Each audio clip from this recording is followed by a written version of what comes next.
الحمد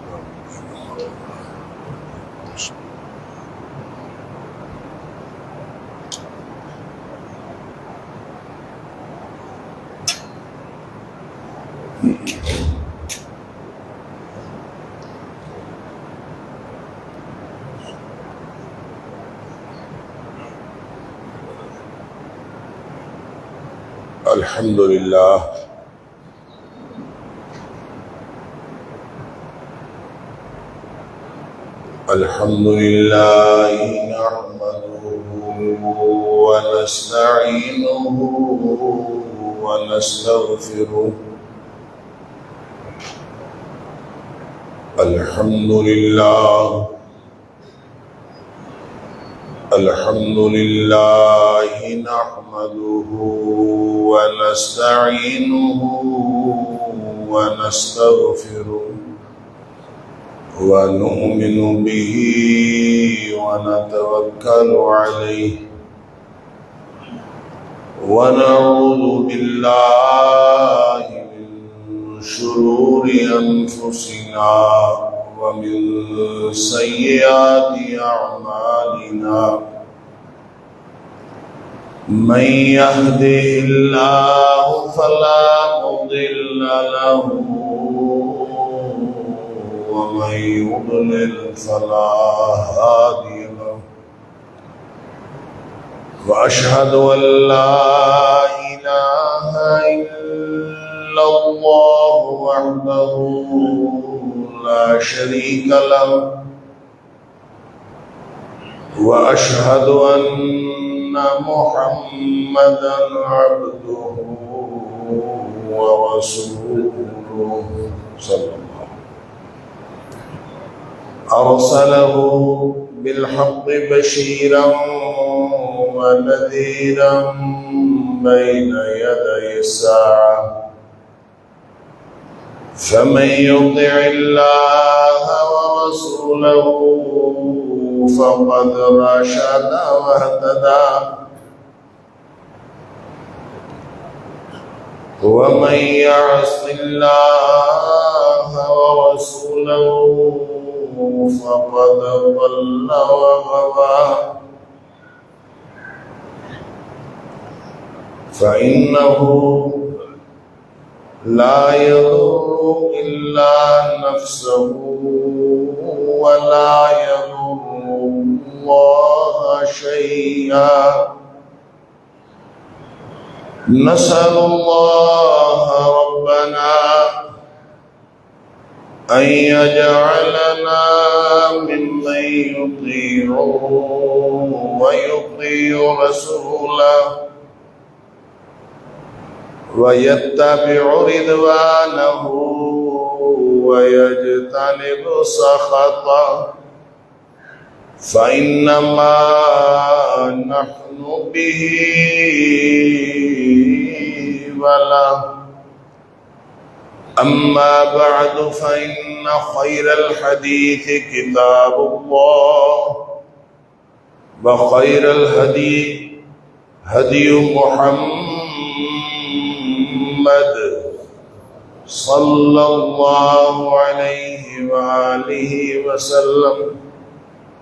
وشر الأمور محدثاتها وكل محدثة بدعة وكل بدعة ضلالة وكل ضلالة في النار. فأعوذ بالله السميع العليم من الشيطان الرجيم من همزه ونفخه ونفثه. بسم الله الرحمن الرحيم. يا أيها الذين آمنوا اتقوا الله.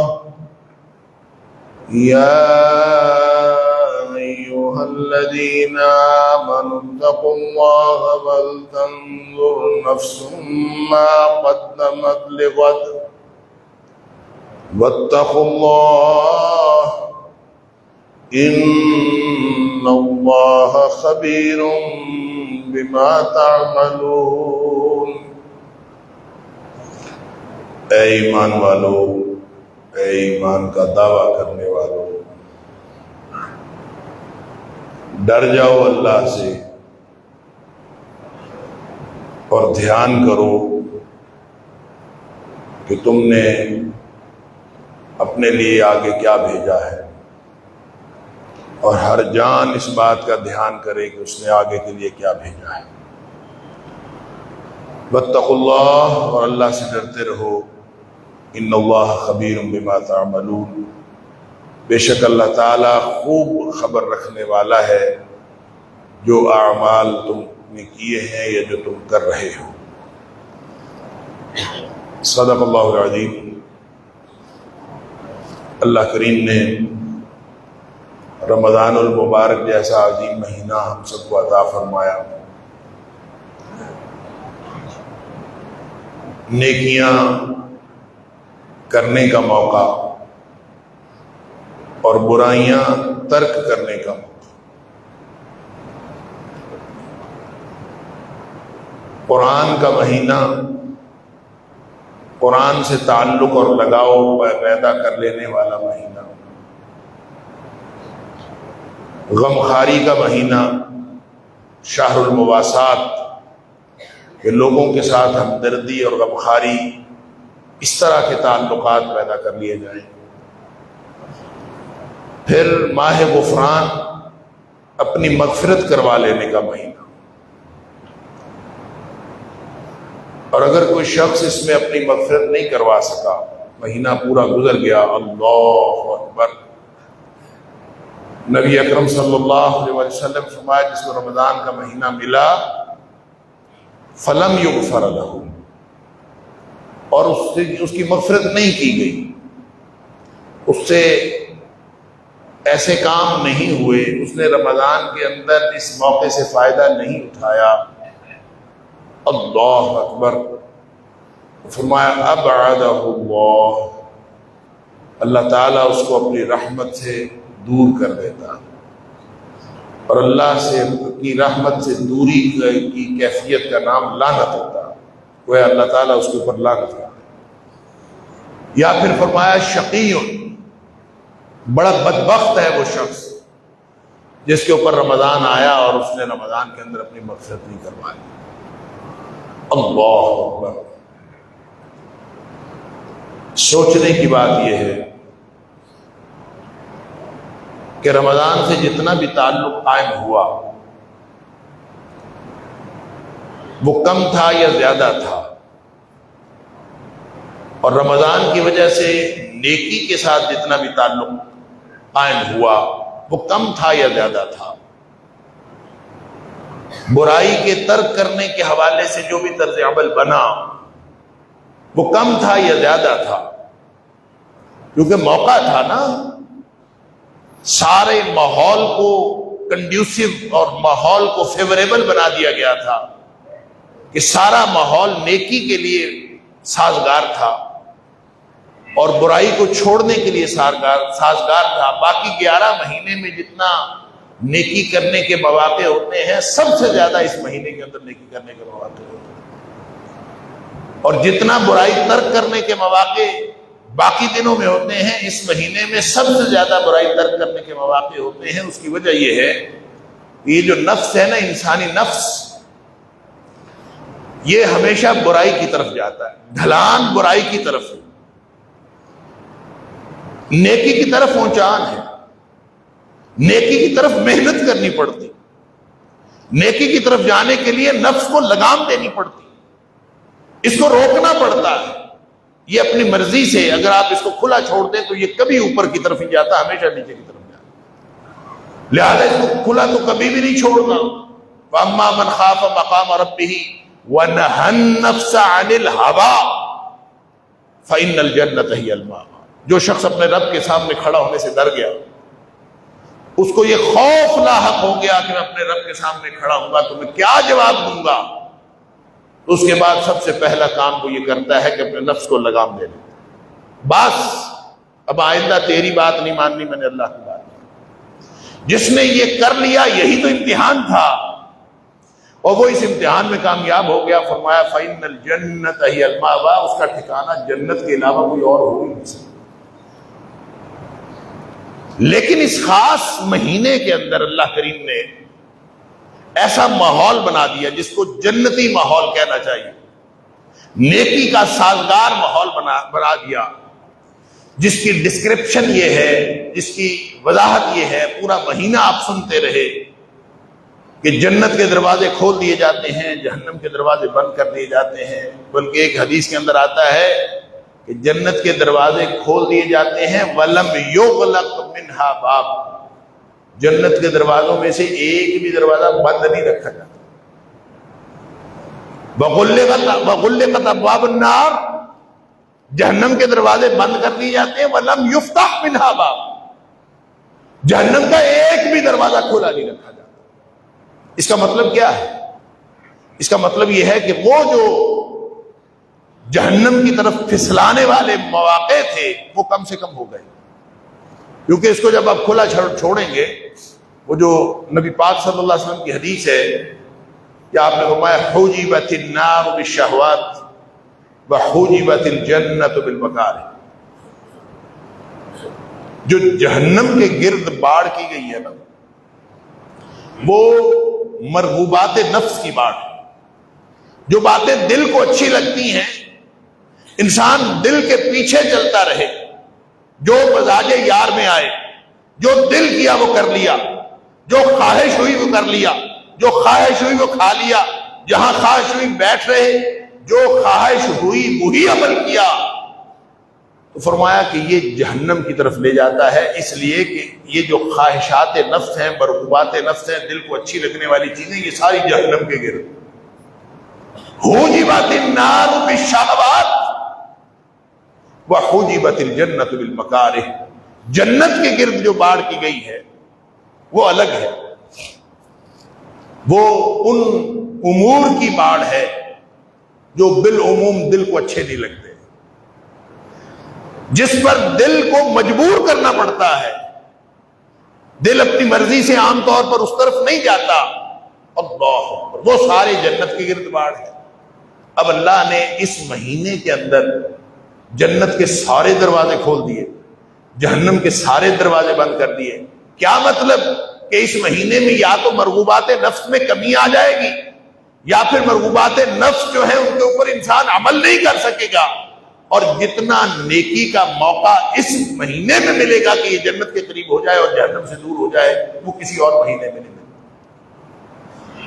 اللہ کرے ہماری مغفرت ہو گئی ہو، اللہ کرے ہم ان خوش نصیبوں میں ہو جن کی مغفرت ہو گئی اس مہینے کے اندر، اللہ کرے ایسا ہی ہو۔ لیکن سوال یہ ہے کہ کیا یہ مہینہ صرف اس لیے آیا تھا کہ آپ کا نیکی کے ساتھ تعلق پیدا کرے اور پھر چلا جائے؟ کیا یہ اس لیے آیا تھا کہ آپ نے مغفرت کروائے اور بس چلا جائے، اور جب شوال کا مہینہ آ جائے تو آپ کے معمولات واپس شعبان والی روٹین کے اوپر آ جائے؟ آپ نے جو کچھ کیا، جو کچھ اللہ نے توفیق دی، کم تھا یا زیادہ تھا، جو کچھ بھی ہم نے کیا وہ اس لیے نہیں تھا کہ وہ رمضان کا تقاضا تھا، وہ اس لیے تھا کہ رمضان وہ ہمیں سکھانے کے لیے آیا تھا، وہ انسان کی پوری زندگی کا تقاضا، وہ صرف رمضان کا تقاضا نہیں ہے۔ اس نے تو کھانے پینے سے اور جائز جنسی خواہشات سے بھی روکا،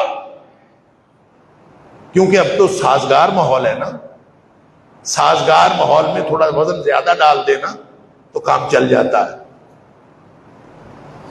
ماحول سازگار نہ ہو تو پھر بڑا مسئلہ بنتا ہے۔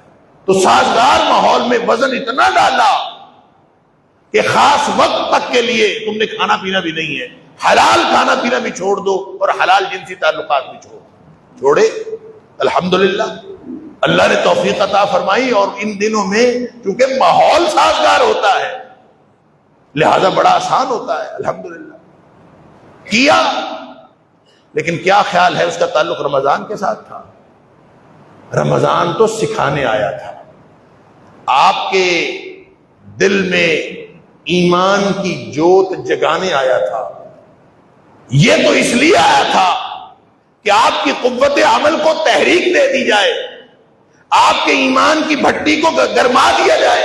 یہ تو اس لیے آیا تھا کہ آپ کے باقی 11 مہینے جب حالات سازگار نہیں ہوں گے, جب ماحول سازگار نہیں ہوگا, تب بھی آپ کے معاملات اس قدر بہترین ہو چکے ہوں, آپ کے معمولات زندگی اس قدر اچھے ہو چکے ہوں کہ باقی 11 مہینے بھی آپ کے اللہ کی فرما برداری میں گزر جائیں.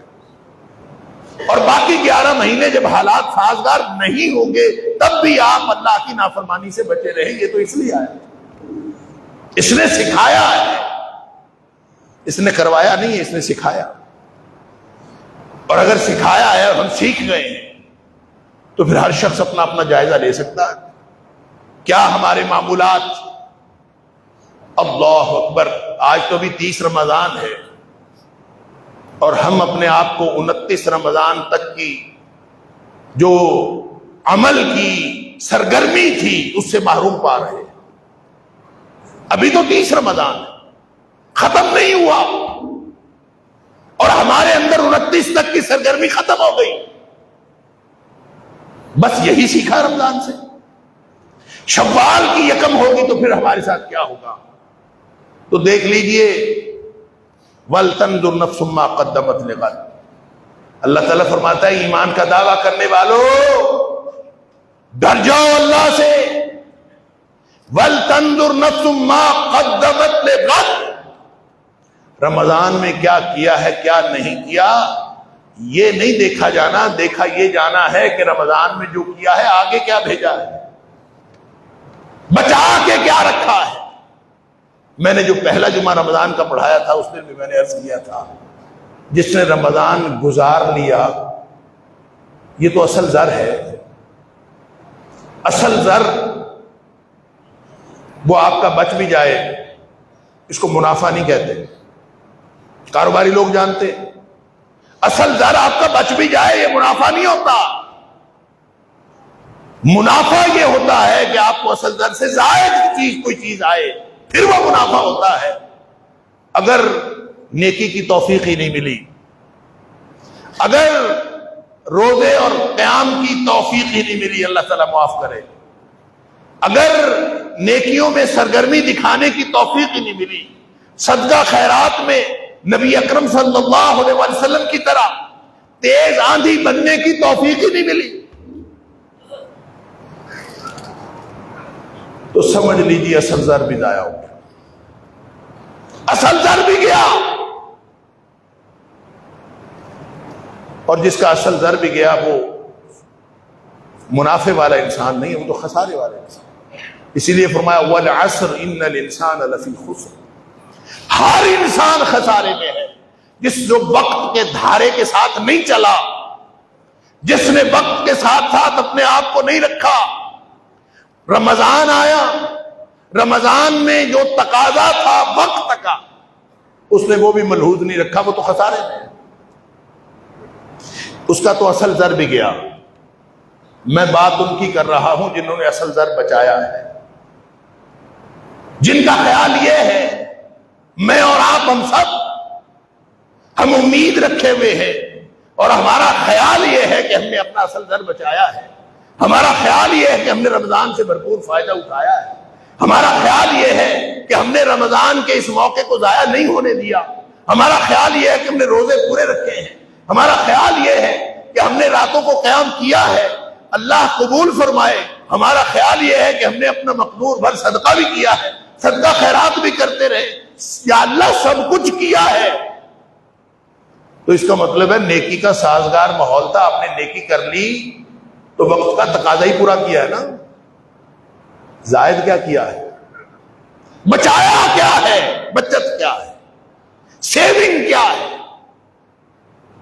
رمضان ایک مزاج پیدا کرتا ہے, قرآن سے تعلق بنتا ہے قیام کی وجہ سے, اور نیکی کا جذبہ پیدا ہوتا ہے, برائی سے بچنے کی تڑپ پیدا ہوتی ہے روزہ رکھنے سے. اگر یہ پیدا ہو گئی ہے تو اس کا مطلب ہے بچت ہی بچت ہے. باقی 11 مہینے وَلْتَنْظُرْ نَفْسٌ مَّا قَدَّمَتْ لِغَدٍ, کل یکم شوال ہوگی، کل اللہ کے سامنے پیشی ہوگی، موت کا وقت کسی بھی وقت کسی بھی لمحے موت آ سکتی ہے، اللہ کے سامنے پیشی ہوگی۔ کیا یہ ہمارا رمضان جو ہم نے گزارا، جس میں ہم نے وقت کے تقاضوں کو پورا کیا، اصل زر بچایا، کچھ آگے کے لیے بھی بچا کے آگے بچت بھیجی ہے کہ نہیں بھیجی؟ وَلْتَنْظُرْ نَفْسٌ مَا قَدَّمَتْ لِغَدٍ۔ اگر وہ نہیں بھیجی نا تو روزہ رکھنے کے باوجود خسارہ ہے، قیام کرنے کے باوجود خسارہ ہے۔ نبی اکرم صلی اللہ علیہ وسلم کا فرمان ہے، کم من صائم لیس لہ من صیامہ الا الظمأ، کتنے ہی روزے دار ایسے ہیں جن کو روزے میں سوائے بھوک اور پیاس کے کچھ نہیں، روزے رکھے ہیں، اللہ اکبر، اللہ کرے ہم ان میں سے نہ ہوں۔ کم من صائم لیس لہ من صیامہ الا الظمأ، اس لیے کہ بھوکا پیاسا تو سب نے رہ لیا، اگر روزے نے وہ سپرٹ پیدا نہیں کی نیکی کرنے کی، گناہ سے بچنے کی، کیونکہ منادی تو ہر روز ہو رہی تھی، ہر روز فرشتہ منادی کر رہا تھا کہ حالات سازگار ہیں، یا باغی الخیر اقبل یا باغی الشر اقصر، برائی کے متلاشی رک جا، نیکی کے متلاشی آ جا، حالات سازگار ہیں۔ ہر رات جہنم سے آزادی کے پروانے جاری ہو رہے تھے، تو نے اپنے جہنم سے آزادی کا پروانہ جاری کروایا ہے کہ نہیں کروایا؟ نہیں کروایا تو ضائع ہو گیا، اصل زر ضائع ہو گیا۔ اللہ، کم من قائم لیس لہ من قیامہ الا السحر، کتنے ہی راتوں کو قیام کرنے والے ہیں، اور جو نہیں کر سکے میں تو ان کی بات کر ہی نہیں رہا، جو نہیں کر سکے وہ توبہ کرے اللہ سے، جو کر سکے ہیں وَلْتَنْظُرْ نَفْسٌ مَا قَدَّمَتْ لِغَدٍ، بچت کا خیال تو ان کو آنا چاہیے جن کا اصل زر بچ گیا ہے، بظاہر اصل زر بچ گیا ہے، اللہ کرے بچ گیا ہو، اللہ کرے بچتے بھی ہو گئی ہوں، اللہ کرے یہ رمضان آج کا اس دفعہ کا گزارا ہوا رمضان اور ہر دفعہ کا گزارا ہوا رمضان قیامت والے دن ہمیں کام آئے۔ دیکھیں، میں اپنے سٹوڈنٹس کو، اپنے بچوں کو ایک ٹپ دیتا ہوتا ہوں، آپ سے بھی وہی عرض کرتا ہوں، پہلے بھی یہ فرض کیا، دعائیں ہم کرتے ہیں نا تو دعاؤں سے ہمیں بہت کچھ اس دنیا میں بھی چاہیے نا، دعاؤں کے نتیجے میں نمازیں ہم پڑھتے ہیں، بہت کچھ ہمیں اس دنیا میں بھی چاہیے، روزے رکھتے ہیں، بہت کچھ دنیا میں بھی چاہیے، ہم جو نیکی کرتے ہیں ہمارا تقاضا فطری تقاضا دنیا میں بھی بہت کچھ ہوتا ہے، لیکن اپنی نیتوں کو اور اپنے دماغ کو ایک دفعہ کلیئر کر لیا کریں ہر نیکی کرنے سے پہلے۔ کیا تصور کیا کریں کہ مجھے اس وقت قبر کے اندر اتارا جا رہا ہے، میری موت واقع ہو گئی ہے اور مجھے قبر میں اتارا جا رہا ہے، اور میں زمین سے کئی گز نیچے میں اب دبایا جا رہا ہوں، اس وقت مجھے کچھ چیزوں کی ضرورت ہوگی، یا اللہ جو میں اب کر رہا ہوں مجھے وہاں فائدہ دینا چاہیے، اللہ مجھے ایسے کام کرنے کی توفیق عطا فرما جب میرے رشتہ دار، میرے غمخوار سب مجھے چھوڑ جائیں گے اور اکیلا مجھے کفن کے اندر نیچے دبایا جا رہا ہوگا اور زمین میں اتارا جا رہا ہوگا قبر کے اندر۔ آپ ذرا یہ سوچیں، یہ وقت ہر ایک پہ آنا ہے، کل نفس ذائقۃ الموت، مفر کوئی نہیں ہے، بس یہ سوچا کریں اس وقت جاتے ہوئے مجھے کون سی چیز فائدہ دے گی، جو چیز اس وقت فائدہ دے گی وہ کر لو، جو اس وقت فائدہ نہیں دیتی وہ چھوڑ۔ سادہ سا فارمولا، اگر کسی چیز نے، ہماری چیز نے اس وقت فائدہ نہیں دینا، آج میری گلے سے آواز نکلتی ہے، آج میری زبان چلتی ہے، آج میرے قدموں میں طاقت ہے کھڑے ہونے کی، آج بھوک پیاس برداشت کرنے کی طاقت ہے، میں روزہ رکھ سکتا ہوں، آج میرے پاس قرآن پڑھنے کی طاقت ہے، آج میرے پاس لب ہلتے ہیں، دماغ چلتا ہے، ہاتھ قرآن پاک کو پکڑنے کے لیے مستعد ہیں، ہر چیز موجود ہے، کل کو اس میں سے کچھ بھی نہیں ہوگا، اس وقت کے لیے کچھ آگے بھیجا ہے۔ وَلْتَنْظُرْ نَفْسٌ مَّا قَدَّمَتْ لِغَدٍ۔ اگر ہمارا ایمان، اگر ہمارا روزہ، اور اگر ہماری یہ راتوں کے جو دعائیں ہیں اور راتوں کا قیام جو ہے، اگر یہ جنت میں لے جانے کے قابل نہیں ہے، اللہ اکبر، تو اس کا مطلب ہے ہم نے آگے تو کچھ نہیں بھیجا۔ آگے بھیجنے کے لیے یقین چاہیے، ایمان چاہیے، اور لمحہ لمحہ فکر چاہیے۔ وَلْتَنْظُرْ نَفْسٌ مَّا قَدَّمَتْ لِغَدٍ۔ ہر جان یہ سوچے کہ میں نے کل کے لیے کیا بھیجا۔ وہ سنا ہے کہ کوئی صحابی تھے،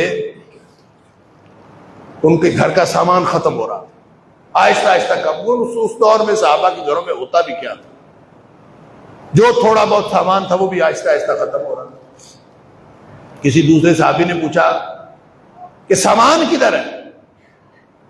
وہ کہتے میں نے ایک نیا گھر بنایا ہے، اس گھر میں میں اپنا سامان منتقل کر رہا ہوں، اور جب سارا سامان منتقل ہو جائے گا تو میں خود بھی وہاں منتقل ہو جاؤں گا۔ کون سا گھر بنایا ہے؟ بھئی گھر میں نے تو قبر میں گھر بنایا، جنت میں گھر بنایا ہے، میں اپنا سارا سامان وہاں بھیج رہا ہوں۔ وَلْتَنْظُرْ نَفْسٌ مَّا قَدَّمَتْ لِغَدٍ۔ ہم نے بھی کچھ بھیجا ہے آگے، گھر کا سامان تو بنایا ہے، لیکن آگے کے لیے بھی کچھ بھیجا ہے۔ ساری زندگی کے حساب کتاب کو چھوڑو، پچھلے 11 مہینوں کے حساب کتاب کو بھی چھوڑو، اور صرف اس ایک مہینے کا حساب اپنے دل میں بیٹھ کے اپنا محاسبہ کر لیجئے کہ کیا میں نے کوئی چیز ایسی آگے بھیجی ہے جو مجھے قیامت والے دن فائدہ دے جائے، جو مجھے میری قبر میں فائدہ دے جائے، وہ چیز جس کا مجھے جنت میں جا کے فائدہ ہو۔ اللہ اکبر۔ نبی اکرم صلی اللہ علیہ وسلم کو مشورہ دیا تھا حضرت ابراہیم علیہ السلام نے۔ ابراہیم علیہ السلام سے جب ملاقات ہوئی معراج کے موقع پر، تو 7ویں آسمان پہ حضرت ابراہیم علیہ السلام بیت المعمور کے ساتھ ٹیک لگائے بیٹھے تھے۔ اللہ اکبر۔ نبی کریم صلی اللہ علیہ وسلم سے ملاقات ہوئی، کچھ گفتگو ہوئی ہوگی، معاملات کچھ ہوئے ہوں گے، لیکن واپسی پہ نبی اکرم صلی اللہ علیہ وسلم فرماتے ہیں مجھے حضرت ابراہیم علیہ السلام نے فرمایا کہ یا محمد صلی اللہ علیہ وسلم اقرِ امتک منی السلام، اپنی امت کو جا کے میرا سلام کہنا۔ ابراہیم علیہ السلام کا سلام آیا ہے، امت کو آیا ہے، اور امت کون ہے؟ میں اور آپ، ہم امتی ہیں، اللہ ہمیں سچا امتی بنائے۔ اقرِ امتک منی السلام، اے محمد صلی اللہ علیہ وسلم جا کے اپنی امت کو میرا سلام کہنا، اور ساتھ ہم کو ایک خبر دینا کہ یہ جو جنت کی مٹی ہے نا، یہ بڑی زرخیز ہے۔ اللہ ان الجنت طیبۃ التراب، طیبۃ التراب، اس کی جنت کی مٹی بڑی شاندار ہے۔ وَأَنَّهَا قِيعَانٌ، شاندار بھی ہے، ہموار بھی ہے۔ وہ لیزر کرواتے ہیں نا، یہ جن لوگوں کو زمیندارے کا پتہ ہے نا، زمیندار زمین ہموار نہ ہو پریشان رہتا ہے، پھر وہ اس کو ہموار کرنے کی کوشش کرتا تھا، آج تک اپنے ہل چلا کے اس کو ہموار کرنے کی کوشش، ہل اور کراہے کے ذریعے ہموار کرنے کی کوشش کرتا تھا تاکہ پانی یکساں لگے۔ اب لیزر کرواتے ہیں، لیزر کروانے سے کیا ہوتا ہے کہ وہ 5-5 ایکڑ کے پلاٹ بنا لیتے ہیں، 10-10 ایکڑ کے پلاٹ بنا لیتے ہیں لیزر کروا کے۔ اس کا فائدہ یہ ہوتا ہے کہ ایک طرف سے پانی لگاتے ہیں اور پورے 5 یا 10 ایکڑ کے پلاٹ پہ پورا پھر جاتا ہے، اور ان کو دوبارہ ہر جگہ سے پانی باندھ کے ادھر ادھر کرنا نہیں پڑتا۔ یہ ہموار زمین ہونے کا یہ فائدہ ہوتا ہے۔ لہذا جس نے کاشتکاری کرنی ہے وہ بہترین جگہ ہے، لیکن کاشتکاری وہاں جا کے نہیں ہونی، وہ یہاں بیٹھے ہونی ہے۔ کاشتکاری وہاں جا کے نہیں ہوگی، یہاں کاشتکاری کرو گے وہاں باغ لگیں گے۔ تو جس نے باغ لگانا ہے وہاں آج لگا لو۔ نبی اکرم صلی اللہ علیہ وسلم نے فرمایا، ابراہیم علیہ السلام نے مجھے کہا کہ جا کے میں اپنی امت کو سلام کہنا اور ان سے کہنا کہ جنت کی جو مٹی ہے، زمین ہے، بڑی ہموار اور بڑی شاندار زرخیز زمین ہے۔ وَغِرَاسُهَا، اس کی جو کھیتی ہے، اس کے اوپر جو باغ لگنا ہے وہ پتہ کس سے لگنا ہے؟ 4 کلمے بتائے، سبحان اللہ والحمد للہ ولا الہ الا اللہ واللہ اکبر۔ یہ 4 کلمے پڑھے تو جنت میں پودے لگتے جاتے ہیں۔ یوں سمجھے کاشتکاری ہو رہی ہے، زمین لیزر کی ہوئی موجود ہے، اور وہ دنیا کی لیزر کی ہوئی زمین نہیں، وہ جنت کی ہے۔ آپ نے صرف وہاں پہ پودا لگانا ہے، باقی سارا کام ہوا پڑا ہے۔ تو اپنی امت سے جا کے کہنا کہ اس پہ کھیتی جس نے لگانی ہے لگا دے۔ اب میں اور آپ آج یہ سوچیں کہ اتنا شاندار موقع رمضان کا آیا تھا، ہم نے کتنے کھیت لگائے ہیں، وہاں پہ کتنے باغات لگائے ہیں۔ نبی اکرم صلی اللہ علیہ وسلم نے فرمایا، یہ جو 12 سنتیں ہیں نا، فجر سے لے کر عشاء تک، 2 سنتیں فجر کی، 4 ظہر کی، ظہر سے پہلے 2 سنتیں بعد، اسی طرح 2 سنتیں مغرب کی اور 2 سنتیں عشاء کی، یہ کل ہو گئی 12۔ نبی کریم صلی اللہ علیہ وسلم نے ان 12 سنتوں کو، جن کو سنن رواتب کہا جاتا ہے، نبی پاک صلی اللہ علیہ وسلم نے فرمایا جس نے یہ پڑھ لی اس کے لیے جنت میں ایک محل تیار ہو گیا۔ جس نے یہ 12 سنتیں پڑھ لی اس کے لیے جنت میں محل تیار ہو گیا۔ اس پہ سوچنے کی یہ بھی بات ہے کہ جس نے سنتیں پڑھ لی اس کے لیے جنت میں محل ہے، جس نے فرض پڑھ لی اس کے لیے کیا ہوگا؟ جس نے نوافل بھی پڑھے اس کے لیے کیا ہوگا؟ جس نے راتوں کا قیام بھی کیا اس کے لیے کیا ہوگا؟ اور پھر اس پر چونکہ بات محمل ہے، بات میں بات واضح نہیں ہے، اس میں یہ نہیں ہے کہ روزانہ ہر وقت ہر روز 12 پڑھنے سے محل بنتا ہے، یا بس جو مستقل اس کو معمول بنا لے اس کے لیے محل بنتا ہے، یہ بات واضح نہیں ہے۔ اس میں نبی اکرم صلی اللہ علیہ وسلم نے بس اتنی بات فرمائی، جو یہ پڑھے گا اس کے لیے جنت میں محل۔ اب یہ شارحین ہیں، اس کی شرح کرنے والے، کسی کا تو خیال یہ ہے کہ جو اپنے آپ کو معمول بنائے اس کا، روزانہ پڑھتا ہو، اس کے لیے محل ہے۔ لیکن میں یہ سمجھتا ہوں کہ یہ اللہ کی رحمت کو محدود کرنے والی بات ہے۔ نہ اللہ کی رحمت چھوٹی ہے، نہ اللہ کی رحمت محدود ہے، نہ اللہ کی جنت چھوٹی ہے۔ جب سب سے آخری جنتی کو، جس نے آخر میں سب سے آخر پہ جنت میں جانا ہے، جب اس کو جنت اتنی بڑی ملے گی جو اس دنیا سے 10 گنا بڑی ہوگی، اس دنیا سے 10 گنا بڑی جنت اس کو ملے گی جو آخری جنتی ہے، اور جو پہلا جنتی ہے اس کو کتنی ملے گی، اور جو اعلیٰ درجے کے جنتی ہیں ان کو کیا ملے گا؟ تو جب اتنی بڑی جنت ہے اللہ کی، سبحان اللہ، تو اس میں محلات کی کوئی کمی ہے؟ اگر ہماری زندگی کے جتنے ایام ہیں ہر دن کے بدلے اللہ ایک محل دے دے تو اللہ کی جنت نہ چھوٹی پڑتی ہے، نہ وہاں کوئی کمی واقع ہوتی ہے۔ لہذا یہ یقین رکھنا چاہیے کہ نبی اکرم صلی اللہ علیہ وسلم کی بات کا مطلب واضح ہے، تو کتنے محلات بنا کے بھیجے آگے؟ سوچا کریں نا کہ آپ کی جنت ہے، آپ نے اپنی جنت میں کتنے محل بنائے ہیں۔ وَلْتَنْظُرْ نَفْسٌ مَا قَدَّمَتْ لِغَدٍ۔ اور سن لیجئے، آج چند لمحات باقی ہیں، رمضان المبارک کے چند لمحات باقی ہیں۔ زندگی کا یہ بھی نہیں پتا کہ اتنے لمحات میں باقی ہیں کہ نہیں جتنے رمضان کے باقی ہیں، لیکن رمضان سکھانے کے لیے آیا تھا کرانے کے لیے نہیں تھا آیا، رمضان سکھانے کے لیے آیا تھا کہ اللہ کی بندگی کس طرح کی جاتی ہے، اللہ کے قرآن کے ساتھ کس طرح تعلق پیدا کیا جاتا ہے، لوگوں کے ساتھ غمخواری کیسے کی جاتی ہے، اور پھر اللہ کی بندگی کرنے کے لیے، اللہ کی فرمانبرداری کے کام کرنے کے لیے کس طرح محنت کی جاتی ہے، اور اللہ کی ناراضگی کے کاموں سے بچنے کے لیے کس طرح محنت کی جاتی ہے۔ رمضان تو سکھانے کے لیے آیا تھا، اگر میں اور آپ سیکھ گئے ہیں تو ہم سب کو رمضان مبارک ہو،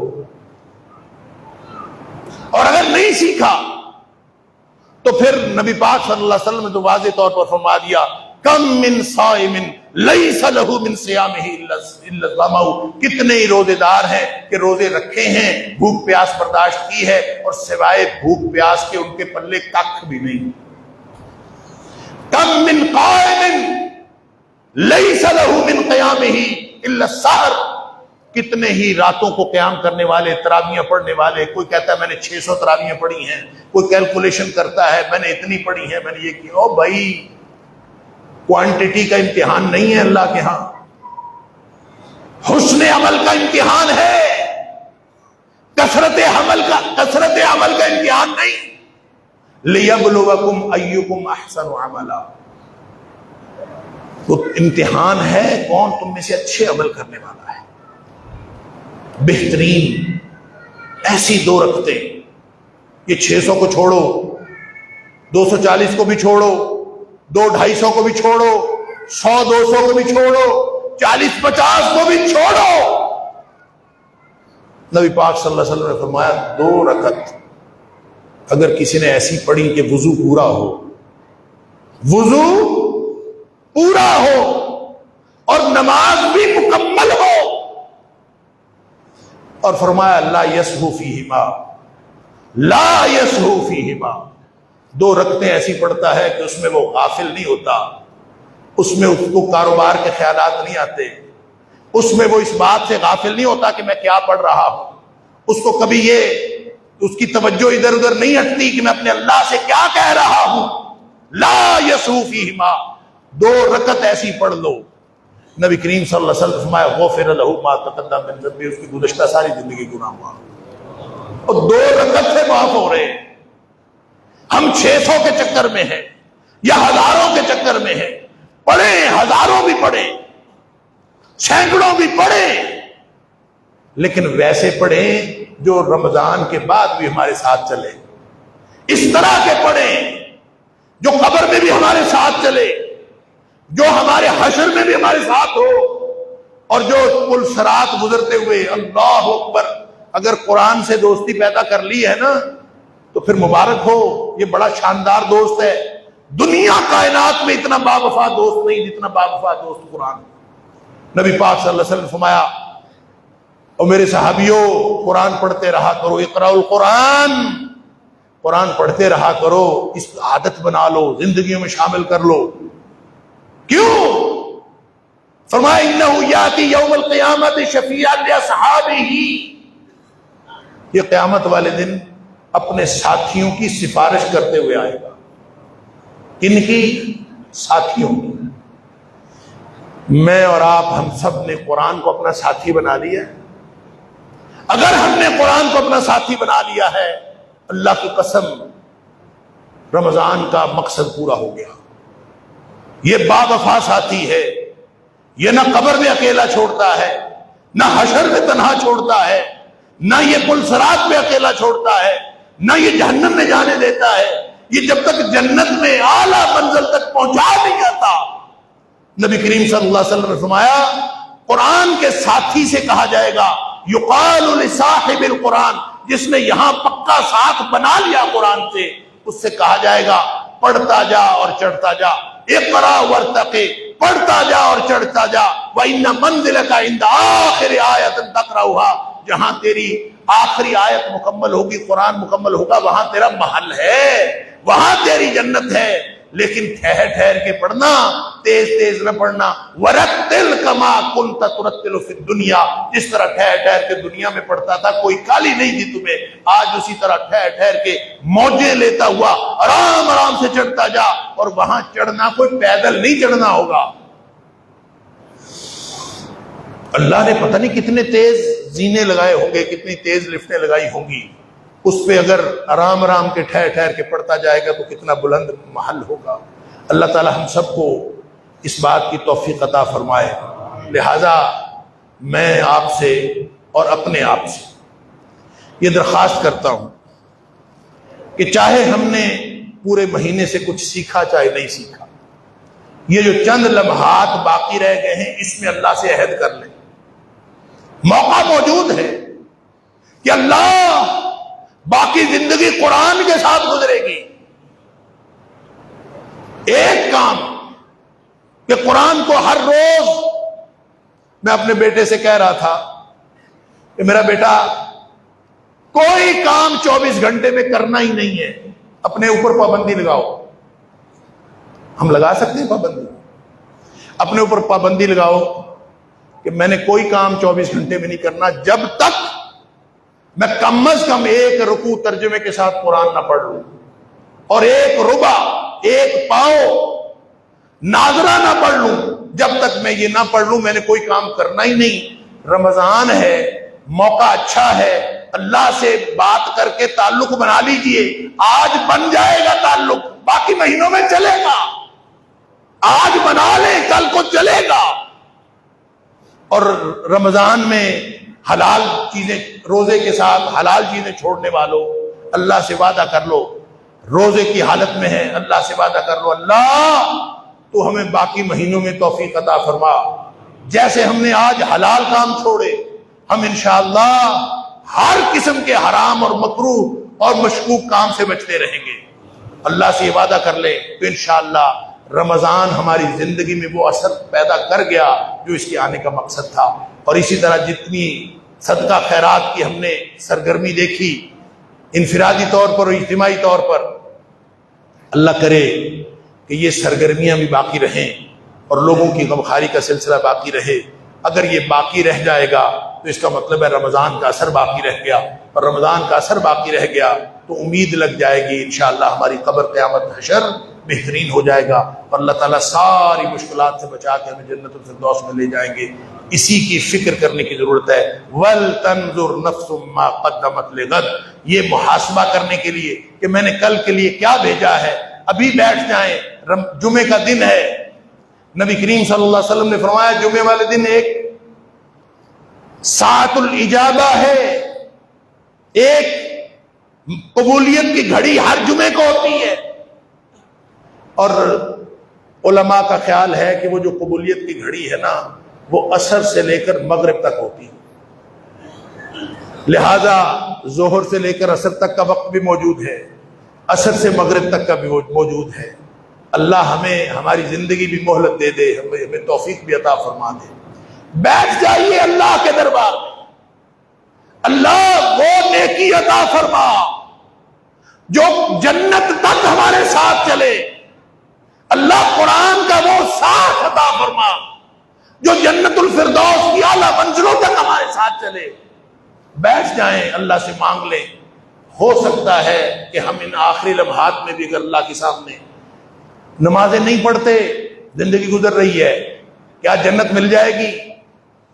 جو نماز نہیں پڑھتا تھا آج بھی نہیں پڑھتا، جو نوافل کا اہتمام نہیں کرتا آج بھی نہیں کرتا، جو اپنے مال میں سے زکوٰۃ نہیں دیتا وہ آج بھی نہیں دیتا، جو نبی کریم صلی اللہ علیہ وسلم والا حلیہ نہیں رکھتا وہ آج بھی نہیں رکھتا، کیا منہ دکھائیں گے؟ اور کم از کم میں اکثر کہا کرتا ہوں، وہ قرآن میں اللہ تعالیٰ فرماتا یعرف المجرمون بسیماہم، سورہ الرحمن کے اندر فرمایا کہ مجرم اپنے چہروں سے پہچانے جائیں گے، اور کم از کم چہرے تو مجرموں والے نہ بنائیں۔ آج طے کر لیں، مغرب تک کا وقت ہے، اللہ سے بیٹھ کے طے کر لیں، اللہ ایک بھی چھوٹی ایسی حرکت نہیں کروں گا جو تیری نافرمانی کا باعث بنتی ہے، جو تیری ناراضگی کا باعث بنتی ہے، اور اللہ ایک بھی چھوٹے سے چھوٹا کام میں چھوڑوں گا نہیں جو تیری رضامندی کا باعث بن سکتا ہے۔ اگر ہم نے یہ وعدہ کر لیا نا، یہی تقویٰ ہے۔ اور اللہ نے فرمایا روزہ اسی لیے آتا تھا، یا ایھا الذین آمنوا کتب علیکم الصیام، کما کتب علی الذین من قبلکم لعلکم تتقون، یہ تمہیں متقی بنانے کے لیے آیا تھا۔ آج دیکھ لیں متقی بنے ہیں کہ نہیں بنے۔ اگر روٹین وہی ہے تو اس کا مطلب ہے کوئی نہیں بنے، روٹین میں تبدیلی ہے تو خوش ہوں، اور اللہ تعالیٰ آپ سب کو مبارک کرے کہ پھر اس کا مطلب یہ ہے کہ انشاءاللہ تقوی کی کوئی رمق ہمارے دل میں بھی آئی ہے، انشاءاللہ یہ جنت میں لے جائے گی۔ وآخر دعوانا الحمدللہ۔